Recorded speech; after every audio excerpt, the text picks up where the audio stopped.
This ThreeFold guide covers the following content. Click on the Start button and click Settings. Click Apps. Click Apps and Features. Click Optional Features. Click Add a feature.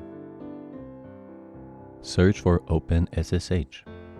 Select both client and server. Click Install. After the installation, open the command prompt. Write the following line. Press Enter to choose the default location and no password. Write the following line to see the public key. Go to play.grid.tf and open the Profile Manager. Paste your seed phrase. In the command prompt, select and copy your public key. In the Profile Manager, paste your public key. Close the Profile Manager and choose the parameters for your deployment. Select Public IPv4. In Node Selection, select Capacity Filter and click Apply Filters, then Deploy. Copy the public IPv4 address.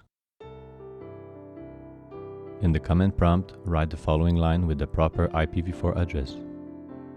Write Yes to continue. The SSH connection is established. To exit the VM, write Exit. To delete the VM, select the deployment and click Delete. Click Delete to confirm.